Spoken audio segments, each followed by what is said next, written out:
There's no place to escape to. This is the last podcast. On the left. That's when the cannibalism started. What was that?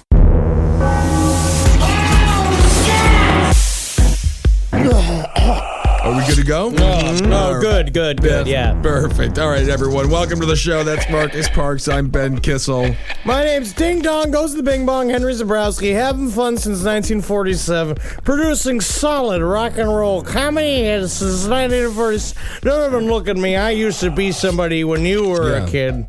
Yeah. I used to be somebody. Don't look at your uncle that way. I used to be 9 somebodies. You never were. You're just a boy. You never got a chance to be a professional. Not yet. Well, you did get a chance to be a professional, and you blew it. You blew it. Your big shot. I was too short to be in the war. It's actually a good time to be short as in a war, bouncing around. The old cherub Man, warrior. I gotta say, skip that flight in Malaysia, huh? Don't do it. Don't bother with it. Miss the flight. Go meet the girl, Stephanie. You told her you'd meet her at the bar, but said, oh, I gotta get on a flight to Malaysia this weekend. I got work to do. I say skip it and make it a Sleepless in Seattle moment for yourself. Yeah, that was not any real details in there about the Malaysian flight that went over. Got shot down over the Ukraine. All right, everyone. Today we're going to talk about a subject that we've been wanting to talk about for a very long time, and finally the day is here. Waco, Texas, Mr. David Koresh and the Branch Davidians. I gotta say, normally, I like my Branch Davidian to be a medium rare. You know, I think I agree. It's a little upsetting. It's a little bit insulting to the chef, though. You got to have the Branch Davidian raw, bloody, and raw. Unfortunately, these Branch Davidians came out well done. Well done. Yes, I've been sitting on that joke for months. And man, was it worth it. Well, one thing that I've been kind of surprised about, because when I start researching something, it's the only thing that I can talk to people about for like a week. Yeah. Right. So I've been kind of talking to people about the Branch Davidians, and it's funny. It's weird how many people don't know anything about this siege. Well, it's because it was successfully, we were disinformed. Yeah. Successfully by our government. We weren't disinformed. We were just not really informed because it's Disinformed. I would call it a blooper. And the U.S. government, they don't really put it in the history books because it makes them look like murderers. Yeah, it's a bit of a mix-em-up they did. It's a mix-em-up. It was a workaround. Yes. Oh, yeah. As you're fond of saying, bit of a bugaboo here. It was a bit of a bugaboo, and as we'll find out later, a lot of these senators, in particular, one Mr. Chuck Schumer, tried to make a whole career out of this damn case. The main problem with the Waco siege was because the ATF, they hate barns.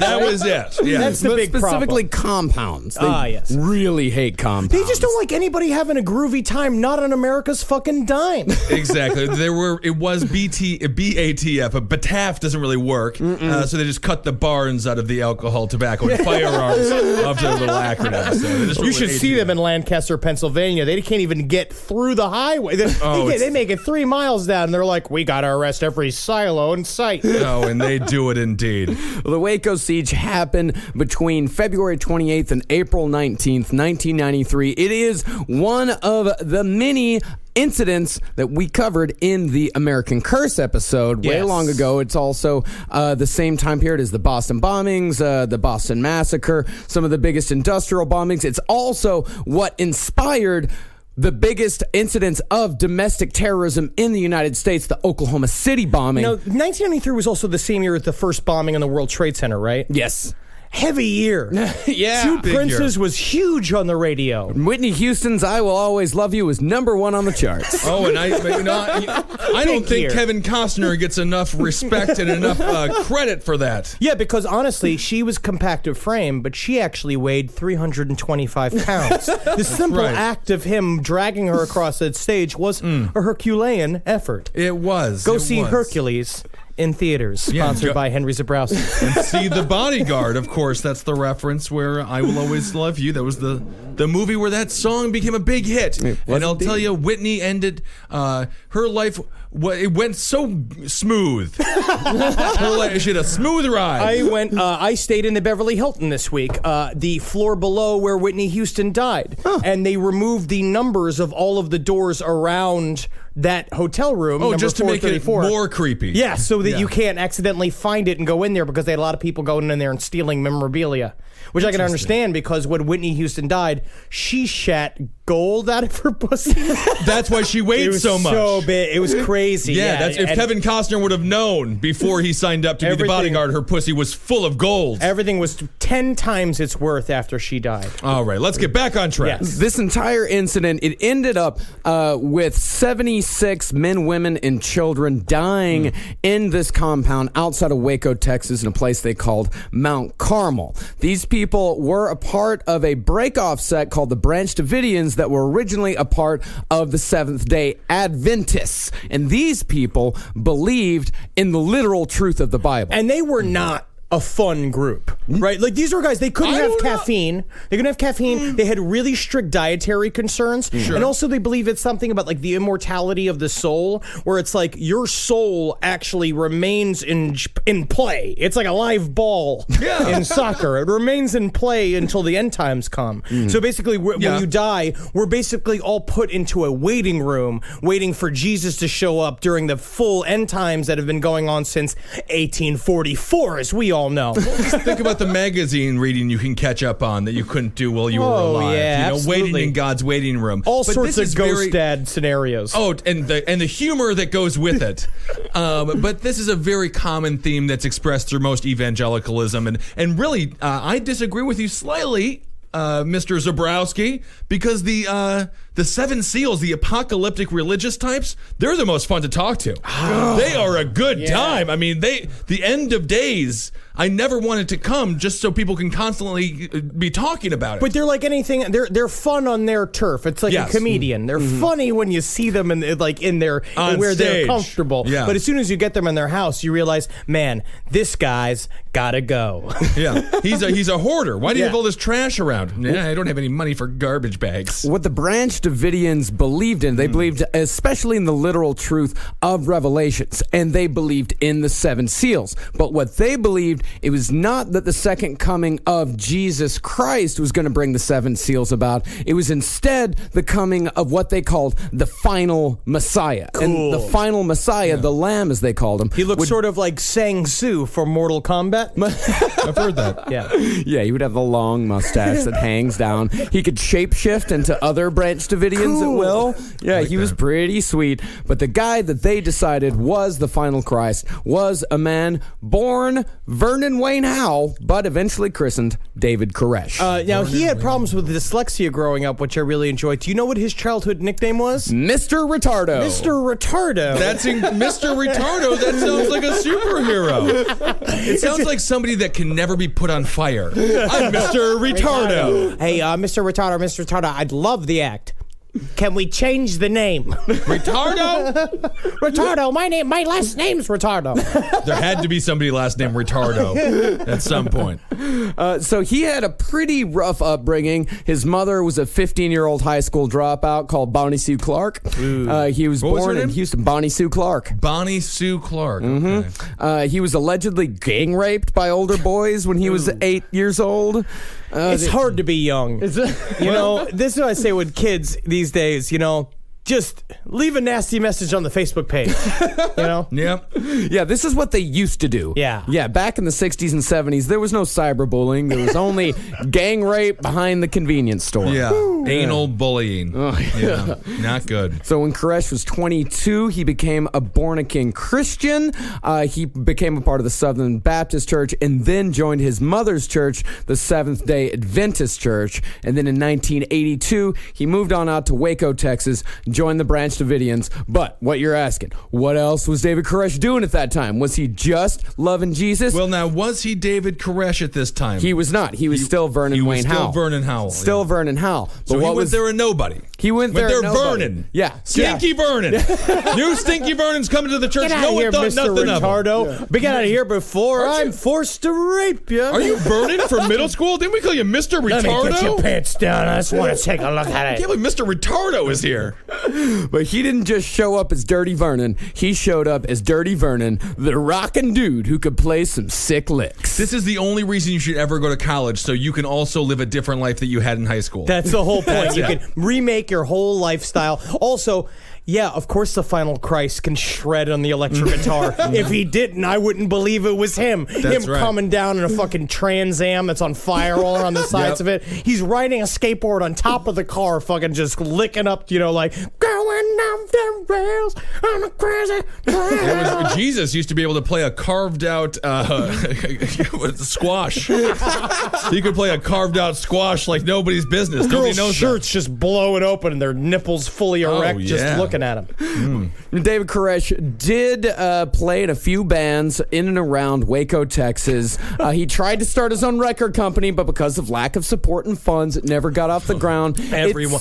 Same, also a connection to Manson. Yep, definitely a connection to Manson. It's said that his status as a rock singer was, quote, localized.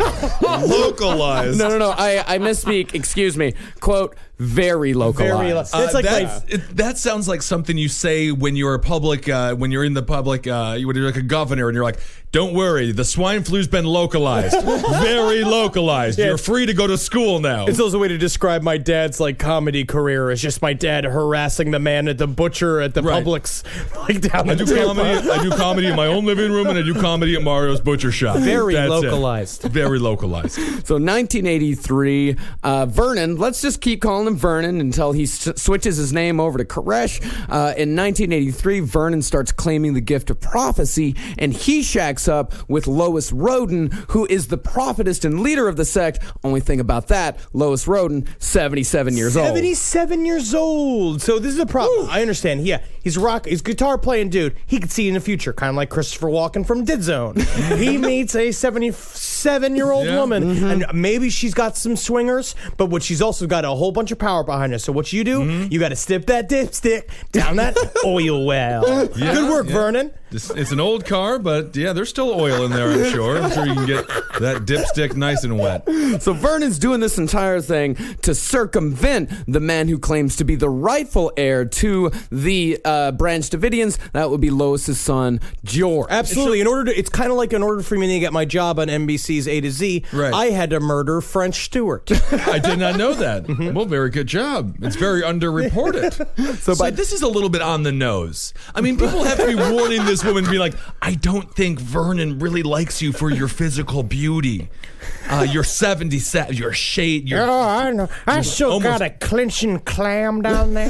You bring it. You bring me a crooked little stinker, and I can make it straight with my sticky hole there. Might want to take over the church one day.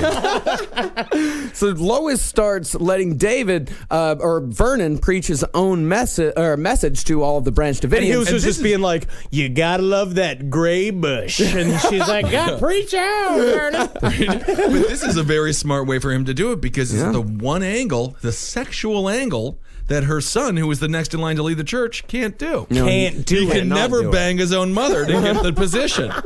So by 1987, the leadership is split, but with most people going over to Vernon's side. People don't like what George has to say. What I also find, this is only 3 degrees away from an Owen Wilson movie. It's very close. Right. So Roden, he decides in a last-ditch effort to prove that Koresh or Vernon is not the Messiah, he makes a bit of a wager. Oh. And Roden So says... they flipped coins and stuff like that, No, right? no, They no. bet on a bunch of horses. That's a good thing to Right, wager wager. on. Yeah. No, they decided to wager on dead bodies. George Roden, he goes out to the local cemetery, he digs up the freshest body he can find, and he says, Vernon, if you are the Messiah, you are going to be able to raise this body. And he's like, "Listen, buddy, yes, I know. I took your job. I've been fucking your mom. Yeah. But what I need you to do here, let's chill out with the wagers, huh? He should have just had the old gal go in there and pretend to be a corpse and then wake up. Everyone would have bought it. Cover up like Vincent Price. He Yeah. slowly becomes this fucking. He's like playing the calliope. Now and rise. rise. Well, speaking of, quick side note about the mother, George Roden claimed that Koresh had gotten his 77-year-old mother pregnant. And in a later interview, Koresh was quoted as saying, "If I took a 70-year-old woman and got her pregnant, you better watch out. I am God." And that's the quote that was then used by every single person in order to build The the I case am against God. them. Correct. Yeah, just I am God. And he was just being a smartass. Yeah. With his dick wet with some grandma oil.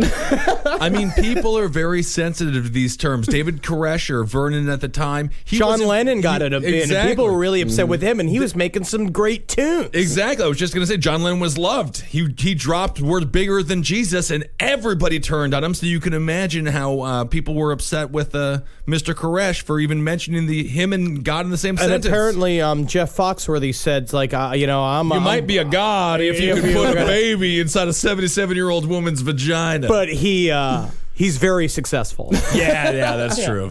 So Vernon goes to the authorities to file charges against Roden, saying, okay, he is a gravedigger. We must file charges. Which and is, at the what same an ultimate time, rat of just like he didn't even get to do the bet. He didn't even try to bring this poor person to life. Yeah. He just he's like, I'm telling you, you've been digging up bodies, and he's like, I'm still doing it. And he's just like trying to like move the dead body and like I'm alive. Well, this was before Weekend at Bernie's came out, so he wasn't so creative. He didn't have the idea put into his brain by Hollywood yet. I'll say as far as false messiahs go, and I've studied a lot of them, as far as false messiahs go, David Koresh is the most reasonable one out of them all. Well, let's go back to this and really explain it, because this is a brilliant way of getting out of this challenge. He knows he can't raise this woman from the dead. No, he knows. He immediately just goes to the cops, makes himself look rational, and completely gets out of having to perform a miracle. Well, he has several instances of looking very rational to the police. They like, when you have problems with the guns later on down the line, he did purchase those guns legally. Yes. Like, they were a fine community. I'm going to say this again. Any group of people that decide to go live in a bunker in the middle of the desert, A compound, not a bunker. I'm sorry. Because I know Hitler is a bunker, Waco's a compound. We always have to remember that. Yeah. Hitler is a bunker. Waco is a compound. Hitler is a bunker. Waco is a compound. That He didn't answer any questions on his SAT wrote exam, Mrs. Hitler's Roberts. a bunker, Waco is a compound for pages. Now that's all we've been teaching him. So We still gave him the 1300 because he spelled it all correctly. Anybody who does this sort of scenario is got to be a little weird. Yeah. I don't You know? think that this is that obscene though, No. or It's that not bizarre. obscene. It really isn't. Like, I think after checking out these people like quite a bit, watching videos of them, reading about a lot of testimonials, and a lot of the people in Waco, even the sheriff, the local sheriff said these were very nice people. He said, I really liked them a lot. A lot of the local people in Waco, they would go out to the compound and they, all shoot guns together at the firing range. They were very well respected in the community. No, groovy. Everybody just had armpit hair. Yeah. Yeah, they were fine. They remind me of Hare Krishnas. They've done nothing wrong. I mean, I would love to see them in like a kick line. Like just have to like everywhere they go, I kind of want somebody to kick them in their butt, but not that hard. No, just kind of a comical kick. Just be like, you guys missed the GameCube. You do realize that, right? That the GameCube all came out and you all missed it. And they're like, GameCube, just all wanna- we have is yeah. stick and ball. Just want to grab them by their necks and be like, "It's 2014, 14." So Roden never actually got charged with exhuming the corpse good. because the cops told him that they needed photographic evidence in order to convict the guy. So Koresh goes out, a gun battle starts. Roden gets shot in the arm. The sheriff gets there. They get charged with attempted murder. So they still- eventually get off, though. However, what is the final nail in the coffin for Roden is that in 1989, at this point, all of the Koresh and his followers are all living in buses and tents in Palestine. Out in Palestine, Texas. Oh, thank God. Yeah, yeah, that would be a bit out of the way. But Yeah, it's a bit of a plane ride and a boat ride. Oh, yeah. And so Roden, unfortunately, in 1989, he killed a guy with an axe axe to the skull for saying that this guy was the Messiah. Roden was convicted of murder, imprisoned in a mental hospital at Big Spring, Texas. Coincidentally, I know a lot of people who have done time at Big Spring. I also find it very interesting. It's kind of like that scenario where they said they took all the people that said they were Napoleon and put them in one room in a French insane asylum, and they're all like, I am Napoleon. It's like, no, that cannot be, for I am Napoleon. The other guy's like, I'm just short and I have an attitude problem. Wow, I love that. I feel like they could just call it the conversation that never ends. Just a bunch of Napoleons in one room. But you have so many people trying to reasonably argue that they are in fact the Messiah of this group. But can we go? So we're in '89 now. Has Vernon become David yet? He becomes David 1 year later, 1990. He changes his name legally. He legally changes his name, and it says in the court documents, it says, quote, for publicity and business purposes, to David Koresh. So it's interesting that he went through all of this, and this is the one thing with the ATF that we're going to talk about when it comes to the federal government branding them a cult and a terrorist group. He went through every legal step to get his name changed. He understood societal structure enough to go through the legal process of doing it. His whole name was David Lollipop Knees Koresh. Yeah, and that was weird. That was a little weird. I know. But what does David Koresh mean? David Koresh, it is kind of a sideways reference to Cyrus the Great. And Cyrus the Great was a ruler back in the 500 BC, 600 BC, somewhere around there. And he was one of the guys that helped to lead the Jews out of persecution. Also a very distant relative of Billy Ray Cyrus. Oh, I've heard that. Do you remember him?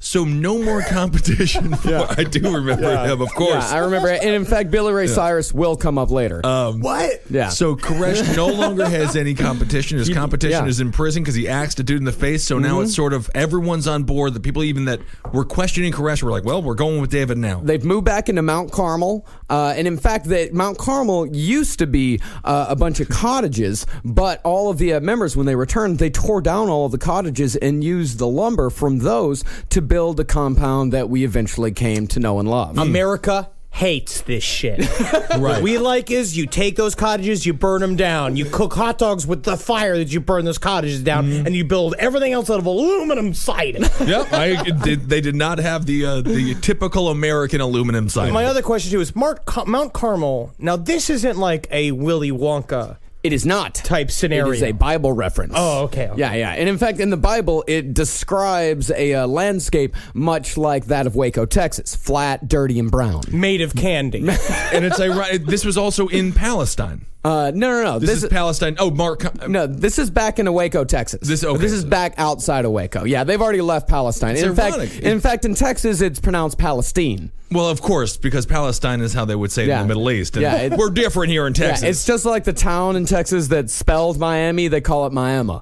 That is very interesting, though. That's just dumb. That's just dumb Texas smell. But yeah, I mean, as far as what the environment looks like, it's very Middle Eastern in Texas. Yes, it's absolutely. Dry and desert-like. And I want to mention this fact that will become very important later. When they moved back into Mount Carmel, the former tenants, the people that Roden was renting it out to, they had a meth lab in the compound. So that was true. There. That was not a rumor. That was original. There originally was a meth lab there, but as soon as Koresh found it, he called the cops and said, "Hey, there's a meth lab here. You need to come out and get rid of this." The cops came out. They got rid of it. But this is my other question: is there something that, because Jim Jones, he was a maniac. Masquerading as a messiah. Yeah. David Koresh, the more I read about him and we research this, I really truly believe that he thought he was helping people from a genuine place. Yes. But does that not make him more dangerous of a person? This makes him, in my personal opinion, David Koresh was 20 years away from having a Brigham Young. You think so? Yeah, I mean, really. I mean, this is just a religious leader that brought his congregation together. They were getting educated. They were, I mean, we'll go into some of the sexual exploits. That's next. It tends to be a man's downfall, and but it certainly was say it also, Mr. Koresh's as well. But if you put 30 people under a tent, there's gonna be fucking. You put Well, of to be course. completely honest, so it's like it's bring him on. You don't think he wasn't finger popping everybody that was around him? Of course. You know, that's one of the things that the Mormons and the Branch Davidians have in common is that a lot of these new religious sects, when they start getting big, that's when all the child sex abuse claims come Of course, in. because they're having sex with the children because those are the new women. There's not a lot of people around. Yeah. Well, that does also... I'm not saying, I'm not saying Of it's course. good. Yeah. I'm just saying they're fucking. They're obviously probably is- fucking a watermelon too. You know what I mean? Like It's a they're common- carving yeah. holes out of sand. They're fucking a sand. It gets to a point where you're just like, I can fuck Julie. It's a common theme amongst people in a commune. Yeah. So they've got a compound, and David Koresh is in full-on Messiah mode, and this is when we start getting into the sex abuse It's gonna be allegations. so hard to keep those robes clean. Oh, we so gotta ask hard. Lord Rael what he uses to keep his white so white. Yeah, I think it's a public laundromat. So first of all, when couples come into the Mount Carmel Center, or the Mount Carmel compound, they take a vow of celibacy. The only person allowed to fuck is David Koresh. The Right. reason why is in the scripture that they follow. And they follow all the scripture very, very literally, very tightly. It is said that in the end times, the Messiah will father 24 children. And those 24 children will be the elders that serve over the world that Jesus Christ rules over. As if a bunch of horny priests back in the fucking like prehistory didn't think about that back in the day, just being like, whoever's leader, he's gonna be getting that tush. Oh yeah, I mean it's like what it's what every government has ever done. It's what Congress constantly gives themselves a raise. Yeah. Well, they won't raise the minimum wage, of course. Hey guys. What if the leader is the only one who can fuck? Am I the leader? Oh, I'm not? I don't like I don't like it. I don't like it. Well, I am the leader. I do like it. So we'll go with it. Yeah, so he needs 24 different women to create 24 different children. So it seems like there weren't a whole lot of women of childbearing age or willing to go through with this. So he had There was no 77-year-olds there? I mean, Yeah. there were a lot of old people there. Yeah. Maybe, I think, too many because he had to start dipping into the youngers just a little bit. And let me say, before we go off on this is definitely, I will go ahead and say, remember, there's right, there's wrong, and there's the law. Yes.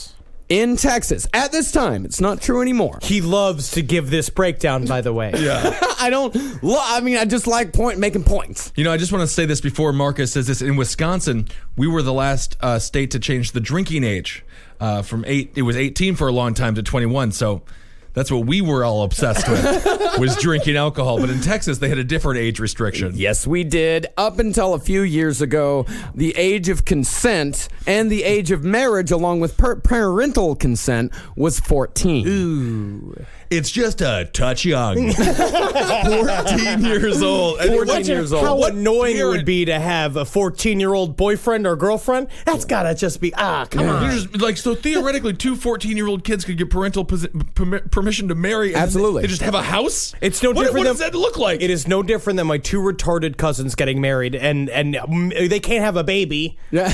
Right. but I mean, it's a fun house to be in, though, to be fair. And there was one. spaghetti every night. Yeah, but we don't eat spaghetti with forks, though, because I mashed the fork together and made it a knife.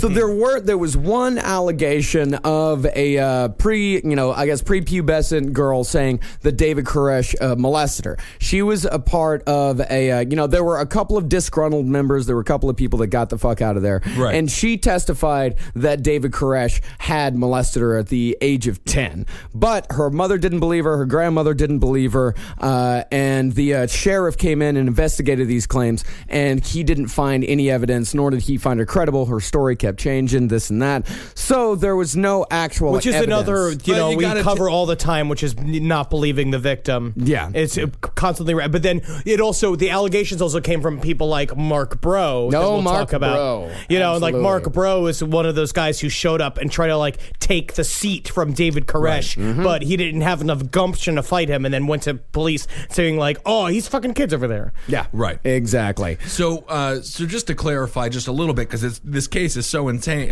So we're in 1990 now. Yeah. The compound is in full swing. Yeah. This is pretty much the peak of his power. I mean, we're getting more into 91, 92 now. 91, We're getting, 92. we are almost, we're actually right now, we're probably in about December 1992. Now, have we're they only a built- few months away from the raid. Have they built the compound already? Absolutely. So it's all compounded out. Everyone, and is it national news yet? Does No. everybody know about Koresh? Nobody knows Does about law Koresh. enforcement The care about Koresh? local law enforcement has zero problem Because with it. that's what they said. It said like they had several important mayors. There was like a judge that ended up being a Supreme Court judge. There was another like a former There was a mayor that became the head of the FBI. the FBI, and then future governor of Texas. And Richards was lived- from Waco. Was one of their neighbors. Yeah. And they all said the same thing. They're a peace-loving group that just kind of, I mean, they're weird and stinky, but they just kind of play tambourines and hang out in the compound. So the people,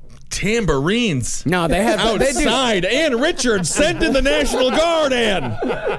Oh, I wish she was still around. That immigration crisis wouldn't be happening if Miss Ann Richards was there. So all the local government and the people that are actually affected by this compound of religious fanatics don't have any problem with them whatsoever. None whatsoever. It is not until Mark Bro, as Henry mentioned, Mark Bro gets kicked out because he's in a power struggle with Koresh. He gets kicked out. He vows revenge on them. So he starts calling up a bunch of different agencies saying they're stockpiling weapons. There's child abuse going on there. No, so it's true too that in order for them to fund a lot of their day-to-day activities, they not moved guns, but they bought did. guns and resold Completely guns legal at gun shows. All completely legal. What I thought was so interesting, and it was such a good, just a total mental perspective shift. They were talking to one of the Branch Davidians, and they were, you know, how we consider it like an arsenal of weapons, like a full-on artillery. 225 guns, it was said they had. And he was saying it wasn't an arsenal. It was it was a what do you call it? Inventory. Yeah, inventory. It was just inventory. Like we run a business. Yeah. Our business is selling guns at gun shows. It's just our inventory. And there were 130 people living there. And also, and they were saying there was discrepancies over what they saw in there. That one thing where people were saying like FBI agents came and saw ATF agents saw like the 50 caliber machine guns, and they're like, there's no such thing as a 50 caliber machine gun. It's not. Do you know how fucking insane a 50 caliber machine gun would be? I don't. Is that the one that that Superfly used? Yeah, I think it was that. Yeah, I think No, a 50 caliber machine gun will liquefy a person or just a 50 caliber gun. A 50 caliber sniper rifle will liquefy a head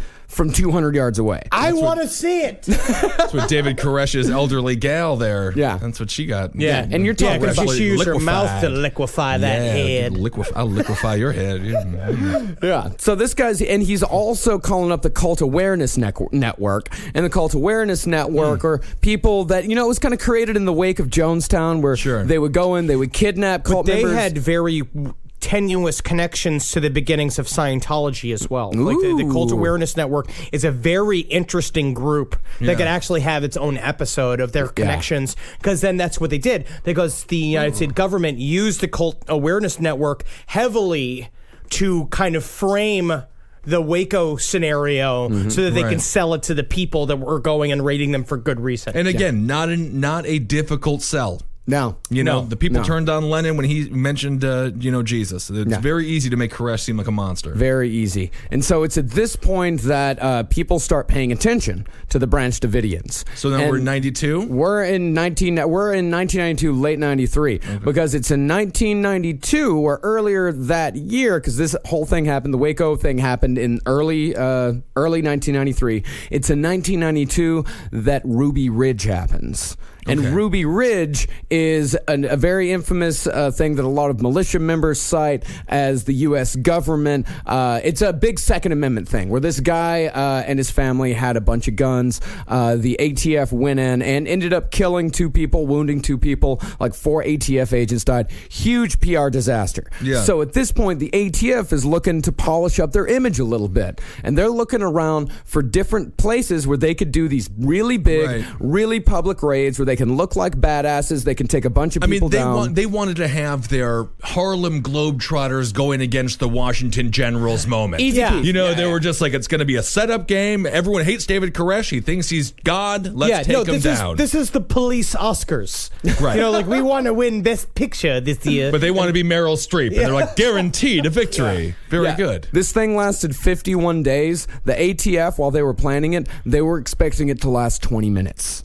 Their plan was to go in, videotape this. It's going to last 20 minutes. We're going to have some great footage, and then we're going to get the fuck out of there. No more U.S. military actions in any desert-related lands. Yeah. We just don't do well unless there's grass and trees about. So the search warrant comes up. The whole thing is Well, behind. Nam wasn't so good, I guess. It's a flawed theory. But Unless think of they're Germans, we don't do well against them. Well, think about all the great food we got from Nam. No, that's true. You know, I love a pad Thai. That's Thailand. I love a General banh mi. Banh mi is great. Great sandwich. So the whole thing is behind a search warrant. The ATF, they put out a search warrant for, they say, illegal guns. They say these people have modified AK-47s. They say that they have certain guns that they haven't paid the proper taxes on, like a $200 tax. Which is really the thing here. Yeah. Is like that's where it came from, like, because they didn't pay taxes on these guns. Yeah. Right. And then I it's mean, like they incensed. As we all And know, a lot of this comes down from the Department of Treasury. Like at the at the end of the day, the Department of Treasury, that's the head of the body at this whole thing. Yeah. So and it's trickling all down to the ATF and eventually the FBI. Who can't trust the old IRS? You know, they're so good. Great Such a people trustworthy over there. bunch. Oh, But yeah. again, as we know, we've talked about on all of the podcasts that we do, you're always breaking the law. Yeah. If the government wants to find you guilty, they can find you guilty of something, or at least enough reasonable doubt to go in there and mess with your life. Absolutely. And this search warrant, included in the search warrant, not just all of the gun stuff, 2/3 of the search warrant, the vast majority of the search warrant, talked about the child abuse allegations. Yes. Even though the ATF has no jurisdiction whatsoever to investigate child abuse. And that also claims. pretty much came from the testimony of Mark Brow. Yeah. Like, he came out and he said that he was Right. fucking children, which, I mean, technically he was. But legally, according to the lovely state of Texas, Marcus. Right. Yes, legally he was having sex with young kids. Yes. I mean, it's Texas. I mean, what can you do? You can't. Yeah. And the allegations that the ATF put in their search warrant, there were things that were already taken care of. Like, first of all, a neighbor said that they heard machine gun fire on their property. A sheriff went out to investigate, and it was said that David Koresh owned something called a Hellfire trigger. What is a Hellfire trigger? It just makes it kind of makes Makes the it pops loud? louder. It makes it Why would louder. It you makes want it it fire louder? just a little bit faster. Like it makes it fire faster, but not illegal faster. Right. Yeah. And it's still the same bullet. I mean, You know, it's- these Branch Davidians, they should have been lawyers. Yeah. The way they Yeah. are successfully navigating all these laws. Fucking yeah. kids, awesome guns. Man. And not only that, but in the lead up to this, the ATF started going out to the gun store in Waco where a lot of their guns funneled through. And the owner of the place Right. called up Koresh and said, "Hey, the ATF is here asking about you." And Koresh said, "Tell them to come on out." Right. He's like, Yeah, look at the shit. Yeah, he's like, we got nothing to hide. Just fucking come on out, because they're starting to get nervous. Right. Because they're starting to hear The shit. Branch Davidians are starting Branch to get Davidians. nervous. Well, it's They're because starting to now hear shit. what's really weird about this whole process is that the ATF was doing like basically talking to the newspapers about how like we're gonna get these Branch Davidians and like openly for them to read in the newspaper. From what I recall, and like you were saying, again, this is where the ATF is going to save face. Yeah. This is going to be their big Well, victory they're lap, and literally everyone's going to calling love the what shot. they're doing. They're Right. calling the shot like Babe Ruth. And they're like, we're going to go and get those Branch Davidians. Right. They're like, we're just doing macrame. And as the over media here. covered Babe Ruth and left out the fact he was a raging alcoholic, racist wife abuser, so did the media leave out the fact that ATF is completely overstepping the bounds of the federal government, should be controlled. Well, what happened with that, with the newspapers, The rules. is that the ATF, they originally wanted the element of surprise. So the newspapers weren't supposed to release that stuff. Guys, we're going to dress up like 30 pizza delivery men. Yeah. Who's going to make the call? And she's like, Yeah. so how are these guys? Should we do like 15? 15 vegetable pizzas and a couple of meatloaf. I think you're focusing too much on the pizza. There's going to be no actual pizza in the box. We're gonna need some of those those bags to keep the pizzas hot. We're gonna need some Domino Doesn't packs. matter. No pizzas are actually in the box whatsoever. You know so what we're gonna need is some Hyundai Sonatas. That's the perfect pizza delivery call. Well, I got some fake zits I put on my face. we can get this. We can get the Hondas. And it's not only this, but at the time, Waco, their district attorney, their prosecution of gun cases were at a record high, higher than most other districts in all of America. I also imagine that the district attorney of Waco is like literally sitting on a chair made out of guns.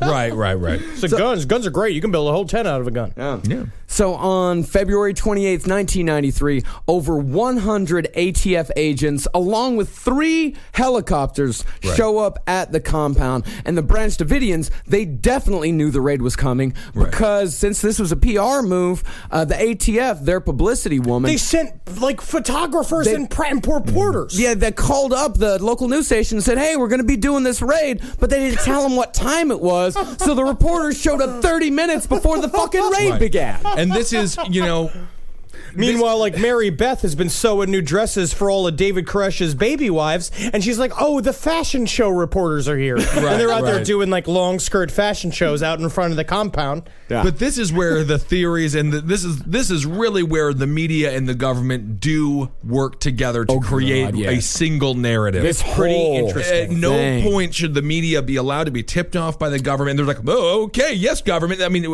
did you ever ask why? Why are you guys going in there to David Koresh's place? I don't think they cared. Too Alex Jones about it, but you see on TV and in the newspapers and on the internet what the government wants you to see. Of course, it is framed. There was just constantly. that woman, or a bit off topic, but when it comes to this subject, it's the woman who was reporting the war that's going on in Israel and Palestine right now. They're bombing Israel is just destroying Gaza. She was up there on a mountaintop watching with a bunch of Israelis. They were just laughing. I mean, it was like they were watching. I want to say Big Bang Theory. Big Bang, because in Israel, Big Bang Theory is a huge show.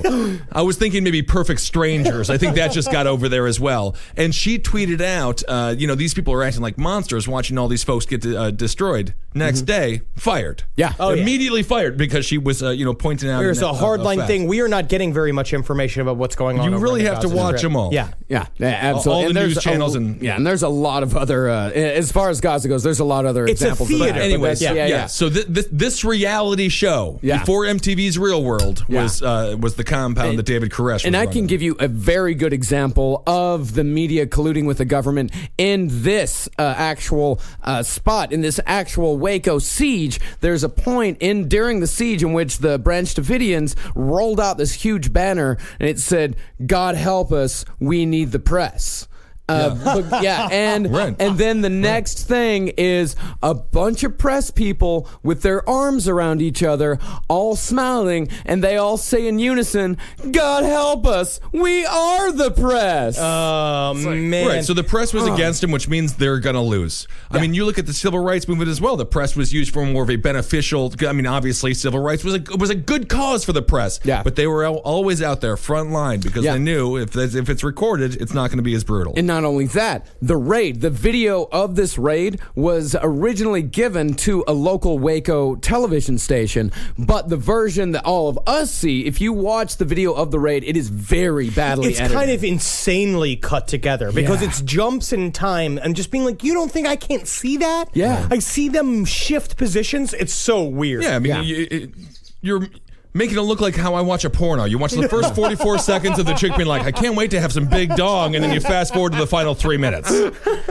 So let's go into this raid full on. So these guys come out. What's the date now? This is February 28th, 1993. February 28th, and this is the initial raid. This is the initial raid. So just dozens of agents all pile out of these huge cattle cars, which have the only protection they have is just these tarps over these cattle cars. These guys fly out, and the ATF, by the way, is not very well trained with assault rifles and It's pistols. really strange how few for what they do. If you They're the watch, Firearms Bureau. if you Why did watch the footage, they are handling their guns like idiots. When you Is show the video of the alcohol- dude climbing the ladder, he reaches, because basically they put ladders on top of the sides of the compound in order to climb up onto the roof. They show this video. This police officer's climbing a ladder. He reaches for his gun, accidentally discharges in his holster and shoots himself in the leg. He falls off the fucking, like it's Yeah. a police academy movie. Yeah, you do get the feeling it was like, all right, today's gun training. We're gonna watch Die Hard. It's gonna be great.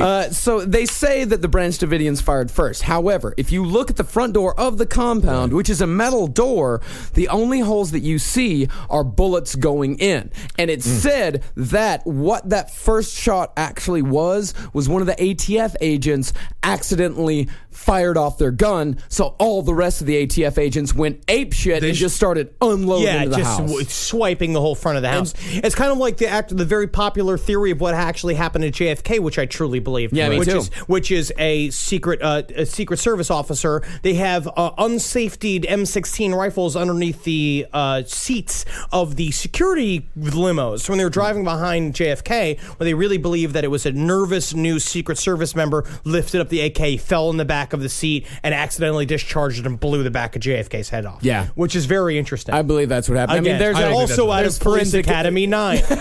Yeah, I don't think that's what happened, but we'll get it. We'll do that. We'll do a whole nother episode on that. Yeah. But yeah, was Bobcat Goldthwait in the ATF at the time? That's what I'm. But I will say the problem was that it turns out the guy who does all the sound effects, he's Lee Harvey Oswald in that movie. Oh, the black fella. He's quite good, Oh, but it was all very. just sounds and bloopers, and the girl with the big tits and Hightower was there. Right, Great right. movie. Yeah, I loved it. absolutely great movie. So they, the ATF maintains that they were a part of an ambush, but By the way, how could they have been a part of an ambush? They were the ones attacking. or I They- mean, they being a declared the victim attack- of the ambush. a But- victim of the ambush? No way. But someone made a very, very good point that if they wanted to ambush them, the ATF showed up in these big cattle trailers. and again, press was there 30 minutes before. Yeah, these huge They read cattle about it in the trailers newspaper. It was scheduled.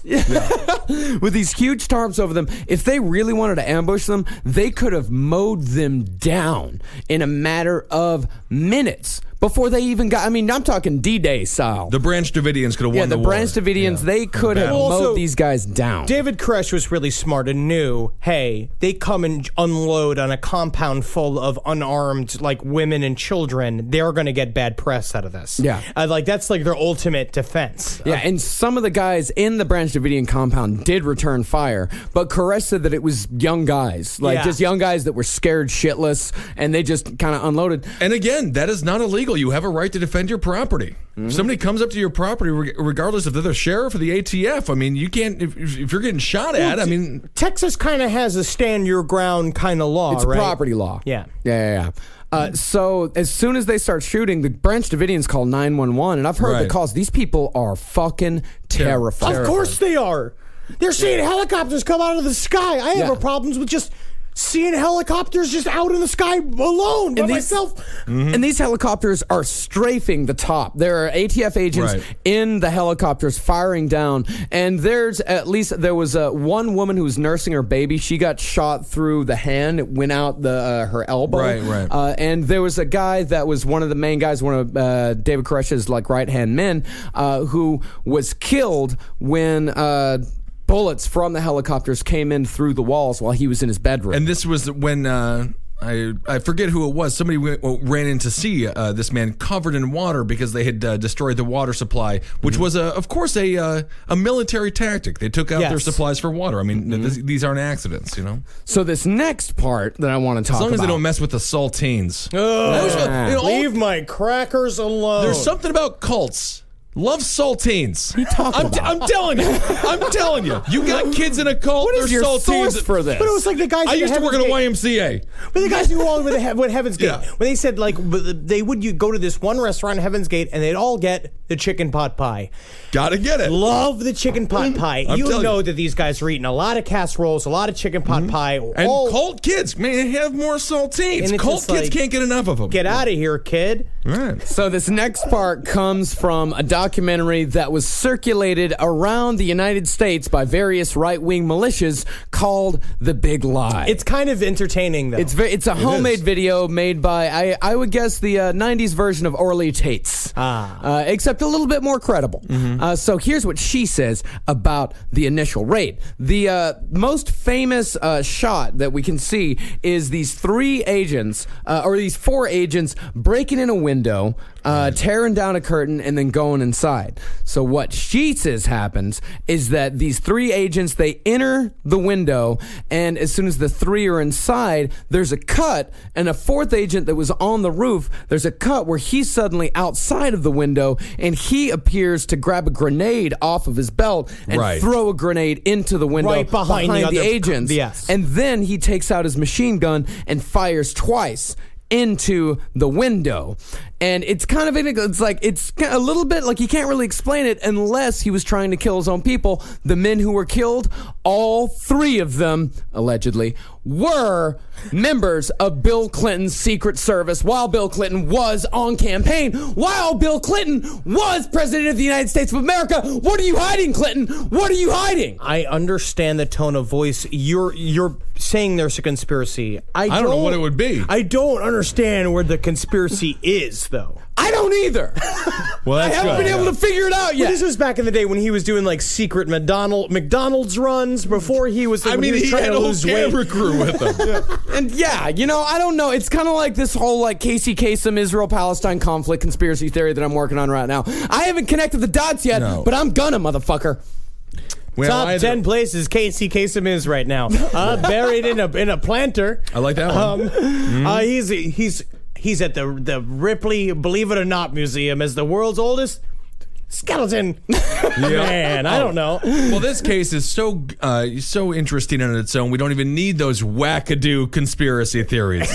So, did this documentary about what happened on the initial raid? Because obviously, then we have 51 days. Yeah, 51 days. Was this circulating during that time? No, or did this come out completely post? Late '93. Okay, right, it was. This happened in February. So I think the video came out late '93, maybe early '94, but I believe it was the same year. So on the 28th, all the ATF went in there. How long did that fight take? 2 hours. 2 hours, and then the ATF retreated. Yeah, the ATF retreated because the ATF ran out of ammo. Literally, and at this point, again, the Branch Davidians showing extreme restraint. Restraint. Yeah. They could have mowed them all down again. They could have killed every single one of them. But as soon as they started retreating, the Branch Davidians, any fire, which was very minimal, any fire that they were putting out completely stopped. And you do get the feeling at this point, 2 hours in, when the ATF ran out of bullets, they were really upset with the truck full of pizza. You know, they were like, we should have We didn't even use the plan. Throw the pepperoni at them. I got an idea, guys. We still sell the pizza. Make the money back up for the raid. You know what I'm saying? That's why you're on board.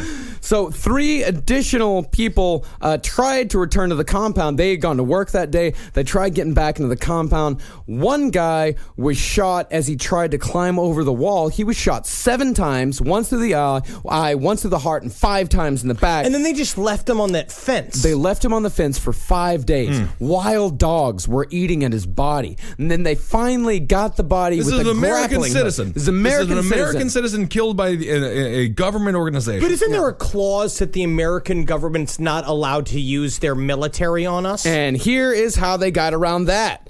It's called, I believe, prima facie, in which it is illegal for the United States government to use military force against its own citizens. However, the National Guard can be deployed if drugs are suspected. Or if there's a McHale's Navy type hijinks scenario that needs to be done. Yeah, if Kelsey Grammer's involved. And if Kelsey Grammer's involved, drugs are definitely suspected. And because of the previous meth lab that had been found in there, they used that as, it was so hearsay. Koresh's goodwill, Koresh's going to the police and doing it all the proper way, getting this drug lab completely shut down, arresting the individuals that ran the damn thing, I believe. Yeah.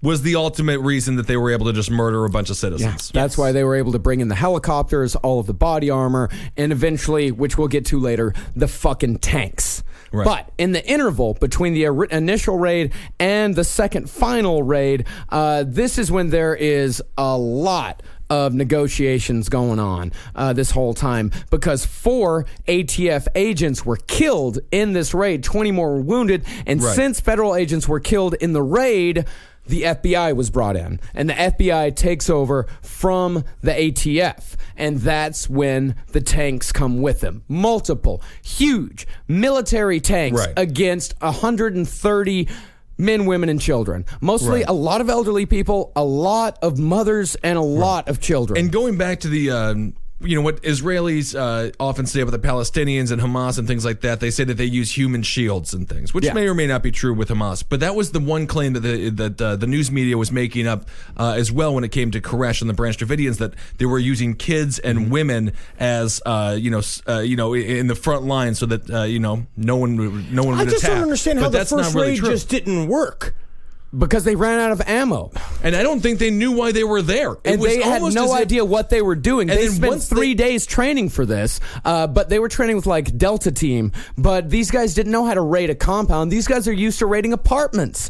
And if you see they raided a house at Ruby Ridge, that fucked up too. They couldn't handle one dude in a cabin. Yeah. How are they going to handle 130 people in a hidden compound with underground bunkers and all this shit? But you go back, I mean, this sort of stuff still happens today. Of course, we had Clive and Bundy. We talked about him a lot on Top Hat. And, of course, ATF came in there. And at this point, I feel like they're so much more gun-shy than they were. There hasn't really been a Koresh-like situation. They cannot do it anymore. No. There's too much media attention. Well, everyone's got GoPros on their heads. The Branch Davidians would have a Twitter account. They would be live tweeting from the inside of that while the raid was happening. And it's funny because Clive Bundy did do that exact tactic of putting women and children up front. Absolutely. But the Branch Davidians did not put women and children up front. In fact, the FBI requested that they send out a video, like, just let us know that the children are okay. We know there's a lot in there. Just let us know that they're doing fine. So the Branch Davidians made this huge long video in which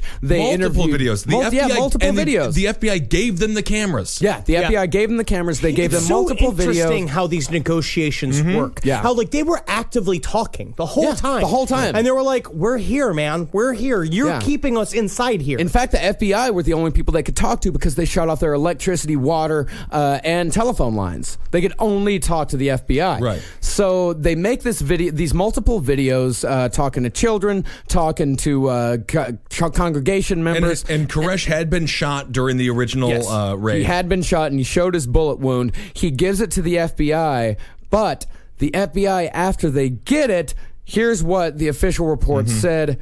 That night, the Davidians sent out a videotape of the children in the compound. The negotiators' log shows that when the tape was reviewed, there was concern that if the tape were released to the media, Koresh would gain much sympathy. Of course, because they're all just sitting in there. Like, it's just them taking care of their kids, and they're not doing anything. And the interesting thing about Koresh, he wasn't so, what's the large word to describe like a mastermind that's a like a megalomaniac. That's right. I was trying to talk to my friend Dave about it. He's a megalomaniac. But he wasn't really like that. He was actually a relatively subdued personality. He had the same problems of anybody who believes that they're the Messiah. No, but he believed that he was an extension of Jesus, but he did not claim to be. He always said that Jesus was better than him. Yeah, he wasn't like David Icke in a pantsuit in an '89 interview in British TV claiming to be Jesus. And in fact, he called himself, and this term was eventually turned around on him. He called himself the sinful Messiah. I should use that line if I'm ever like applying for a job again. It's a great interview tactic of just being like, "Hey, listen, I know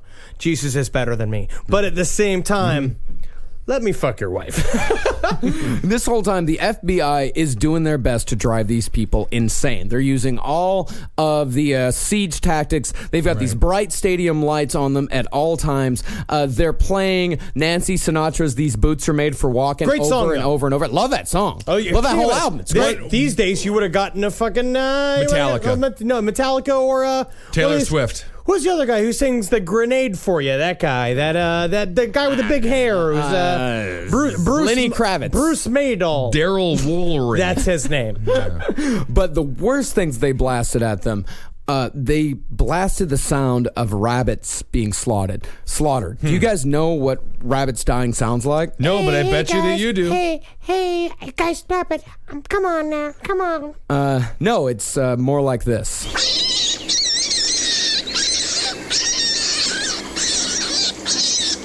You know what, though? It just makes me think of, like, stew. Yeah. Everyone's walking around the compound just rock hard. They don't know why. For hours on end. Let's hear it one more time. Yeah. I had this really delicious rabbit stew in New Orleans. You're not supposed to think of food when you hear rabbits being massacred. It's just delicious. It was so good. So the FBI, in addition to blasting all of this bullshit at them all the time, they also take to mooning them. Which is, cops having fun. I told this story about my dad playing, blasting polka music into the Bronx and stuff. Like, cops have a great sense of humor. Yeah, well, except for when the after the Branch Davidians buried one of their members out front, the FBI came out with one of their tanks and just rolled over the grave over and over and over again. Some jokes are polarizing. Yeah, I would argue they're not real funny unless you're on the side of the person making the joke. Yes. Mm-hmm. Yeah. They also ran over all their cars with the tanks. They ran over all the kids' go-karts. I mean, honestly, in certain parts of Texas, the Branch Davidians would have thought that was hilarious. Yeah, I mean, kind of, yeah. I mean, like, oh, shit, you're fine. Oh, there he goes. It was a monster truck. Yeah. So the FBI says that Koresh lied to them 5 times about coming out. He said, I'm going to come out, and then I'm not going to. There was only one time where he said, I want a message played to the world. After you play it, I'll come out. They played the message to the world. They sent it to all the media, and then he said, God says it's not the right time. Yeah, but it was the message? It was him just playing Kokomo on the kazoo. Oh, yeah, I remember that.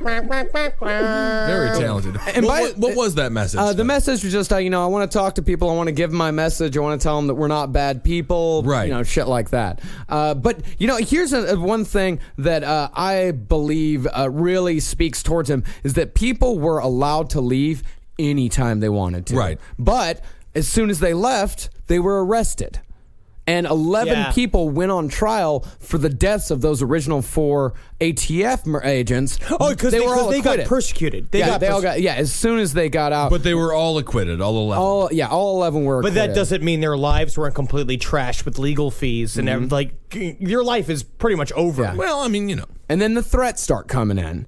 The Branch Davidians, they're talking on the phone to the FBI, and they start really getting into their heads like they could just set this place on fire, and we'd all die. Like that. That's just. And so the guy the guy that they were talking to said, we only have one fire extinguisher in here, and the FBI agent goes, somebody ought to buy some fire insurance. Oh, right. And at this time, again, so their narrative, that they're sending to the media is getting completely twisted and turned, and really everyone just thinks, because we were 11, 12, 13 years old during 10. this time. Yeah.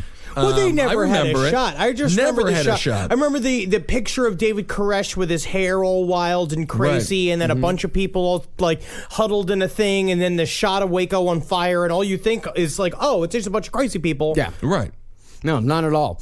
In fact, the people inside, they wanted a press member to be a go-between between them and the FBI, because the FBI kept constantly lying to them about stuff. I've heard the transcript. I've heard the audio recordings. Right. They're just constantly catching them in lies. But finally.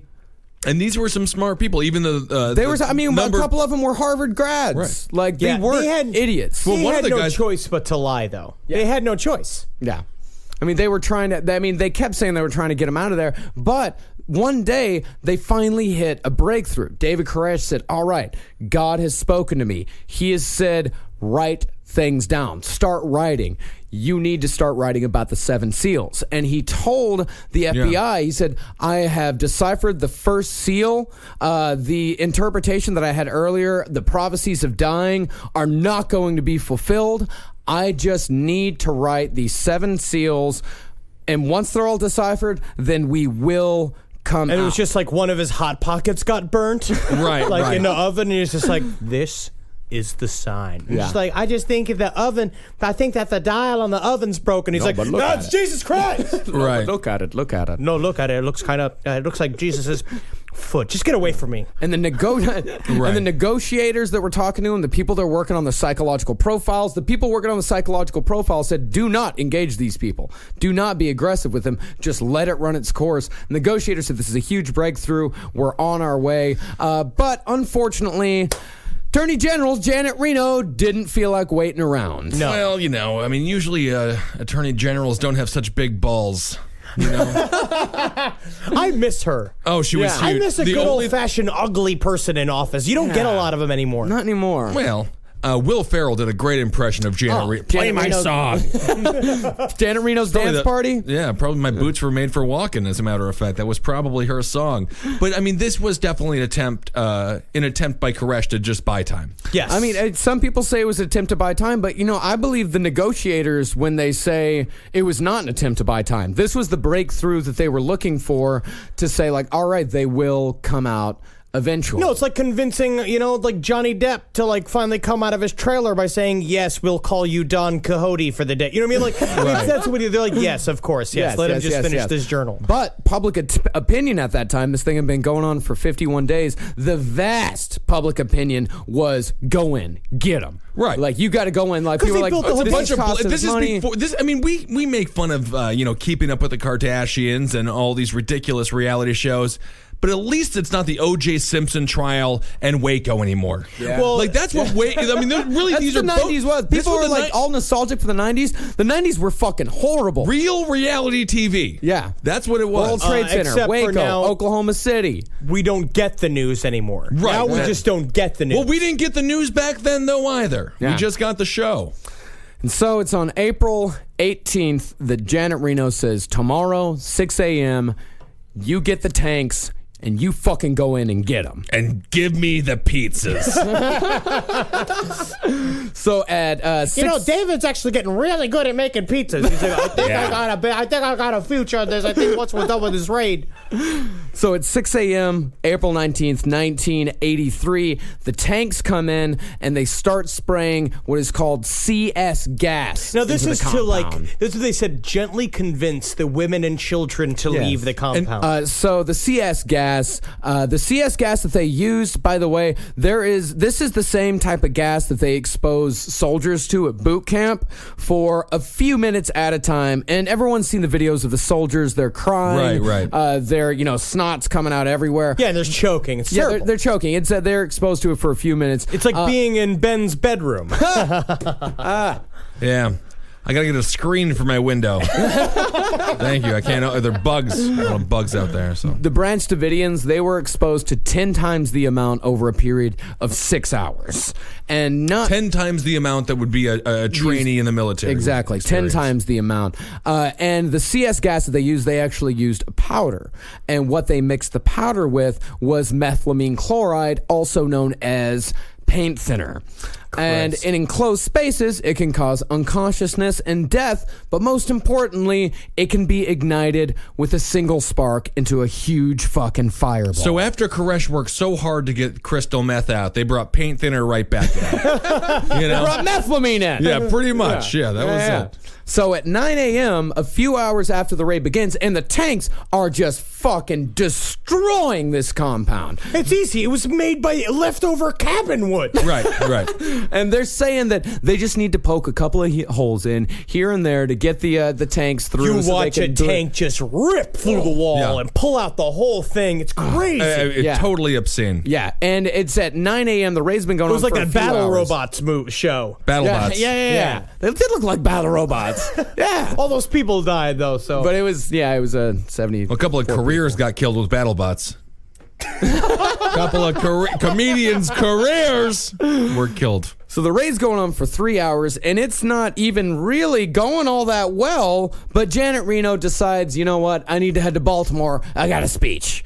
So she turns the entire control over to... And it was all about tucking dick. Yeah. This is how you do it, ladies. I mean, guys.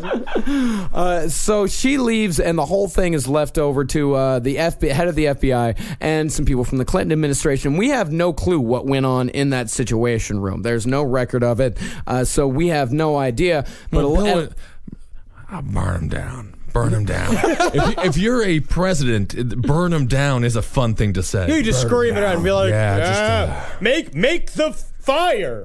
Someone changed the words in the record to make it sound cooler. Yeah. So at 11, you would do that. See, how would you do it, Marcus? How would I do what? You got to be told to burn it down. If you're a president, I would be more of a guy next to a fire.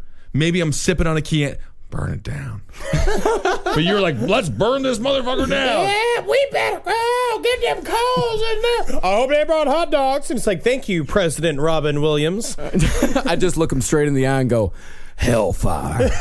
There we go. Different world. Yeah. So at 11:24 a.m., the gunfire begins. Not from the Branch Davidians, but from the FBI. They start shooting into all of the holes that they've made from the tanks. And we know this not because we have any actual, on the ground footage of it. They did all this behind the compound where there was no actual news media. We know this because there was a plane overhead using something called FLIR, which is essentially aerial thermal imaging. So they're able to look down and they're able to see every time a gunshot goes off.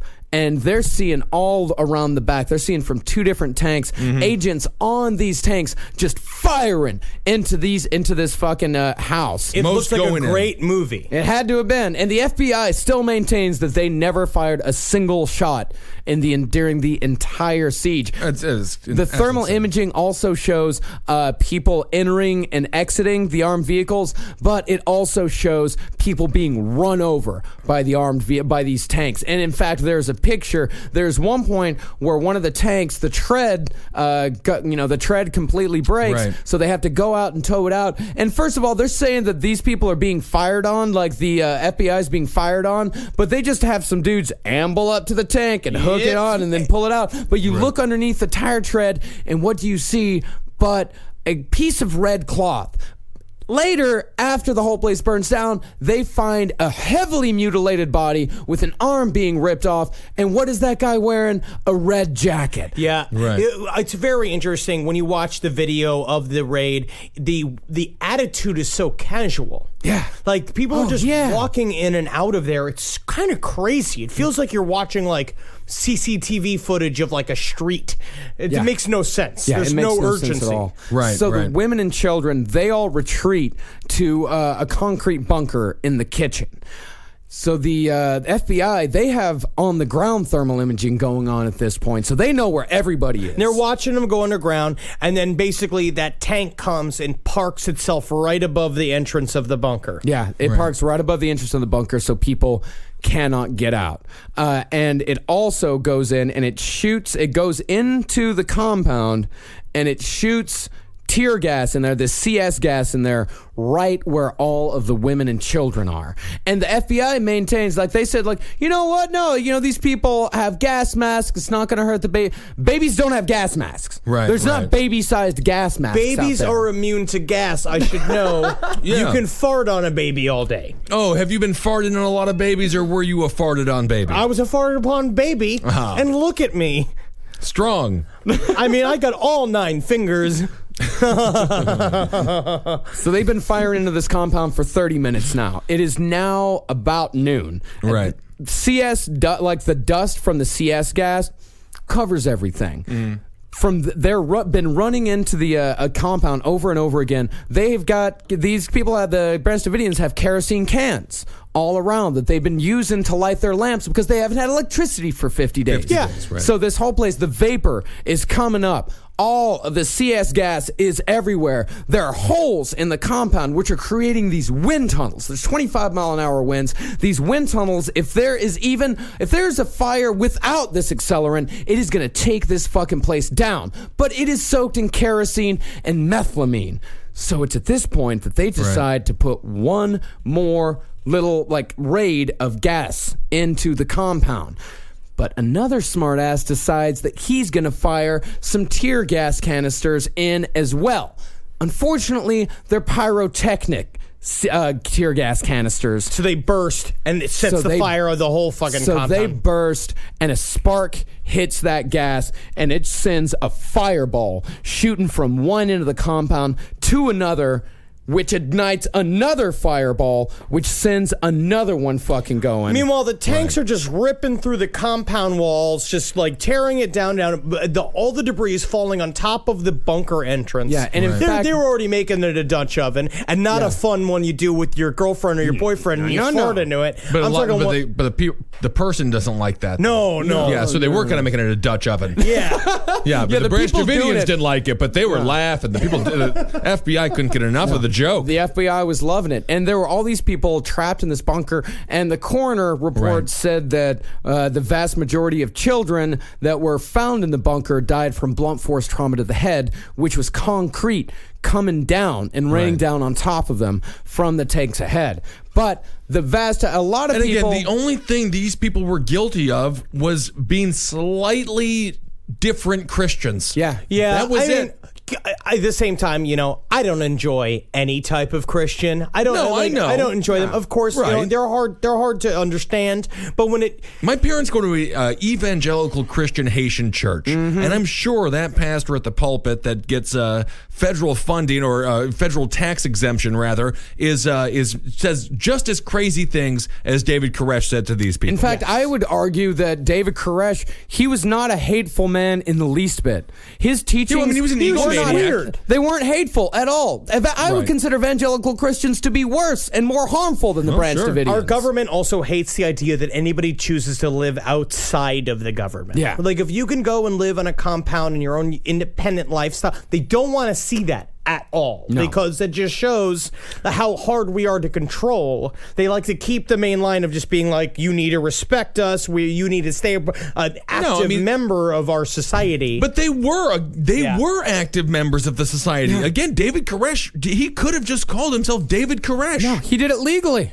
I mean, he did everything legally. Yeah. These guys followed the book of the law. Legal guns. I mean, they were on the books. And David Koresh constantly talked about. He constantly said like, "Hey, I'm an American first." Yeah, he's like, I love being an American. I think this is a great country. Right. But the people that run it are now killing me. Yes. And the FBI, this whole time, this place is on fire. And I'm sure people out there, you may not even know what it was, but everyone's seen a picture of the compound on fire. It's horrifying.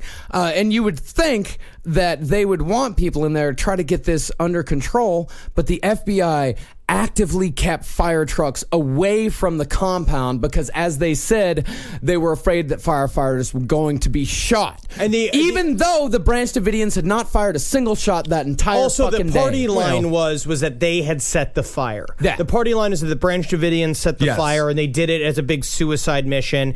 And it's just like, no.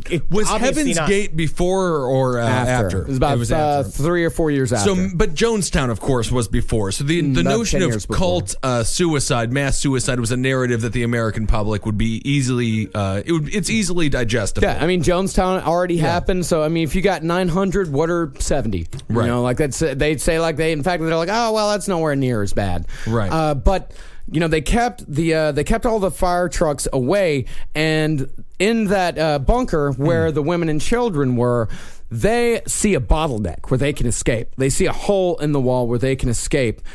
Unfortunately, there are a couple of FBI agents with machine guns there, and this is backed up by thermal imaging.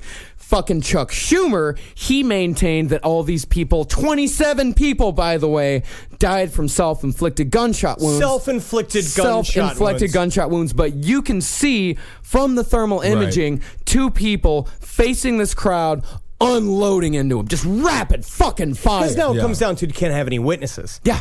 Yeah, it's like of course. It's like the Expendables, you know? Yeah. But you know what? I love Chuck Schumer when he comes under New York 1. What a charmer. Oh, he's such a nice liberal Democrat. He cares for everybody. Yeah. Chuck Schumer, he's always doing the Easter egg hunts. Chuck Schumer's a total schmuck.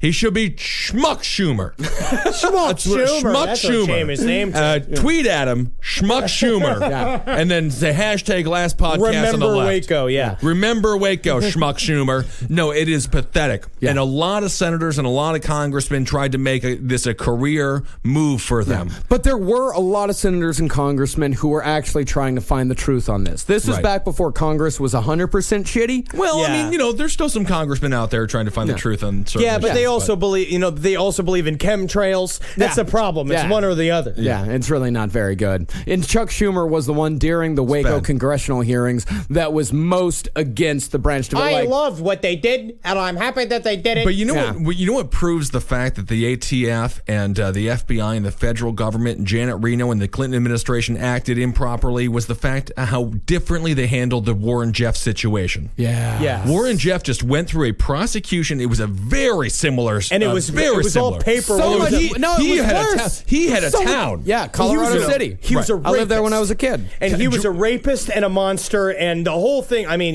I still think David Koresh is wrong just because I think Of anybody. course. It's but all, how do you handle it? That's the question. Yes. At some point, it was a dry raid.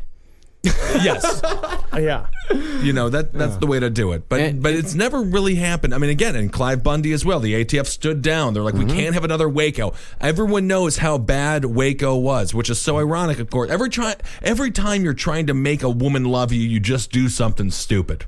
Whoa. And the FBI and the ATF was like, America's going to love us. We're going to do something great for them. And they just came across looking like idiots. Wow, that is a great analogy, Ben. Yeah. You got to let Nailed it. America come to you. That's right. You know what I mean? Played Put a- hard to get, ATF. Hey, put nice cologne on. Right. Yep. And you're talking about destroying evidence. As the building is burning, there are tanks pushing the debris into the fire, actively destroying what is a crime scene. Right. What is absolutely a crime scene. Even if it is suicide, it's still a crime scene. And they're just actively destroying everything. And after that, God, this is the worst part. There's a flagpole. Had the Star of David on it for the Branch Davidians. Sure. It burns off, flies off. And as soon as it flies off, the ATF runs their fucking flag up the And that flagpole. is a Hollywood producer's idea. Right. That is a wag the tail. Like they were doing it. Oh, they were showing it. It's like that Hiroshima. look at this shot we got here. Bam, bam. That is so fucking disgusting. Well- that more I don't know. That's like they're conquerors. No, Well, I mean, they've conquered. They've conquered people. Like I gotta say though, I gotta- Basically, mind-boggling. this is what happens when you don't have a unilateral international enemy. When the 90s. Russians went down, when we no longer had the Ruskies and the Soviet Union to fight, we chose to fight ourselves. I also will like to say a prayer for all the bad macaroni art that died that time. Oh my God, You know? the kids! I'm telling you, I don't even know. It's so horrible. It's horrible. Yeah. Yeah. And all of the shell casings, all of the bullets, all of the grenade fragments, all of the so-called illegal weapons, because the ATF or the FBI said that they found 58 illegally modified AK-47s in the wreckage. But on the other hand, they confiscated all of that, and it has never been allowed to be inspected by Right. anybody Of course not. besides the FBI since. It's like JFK's brain. To go back to JFK. And it's like Whitney Houston's hotel room. We're going to whitewash that. So I can't Well. go play with the sink. Yeah.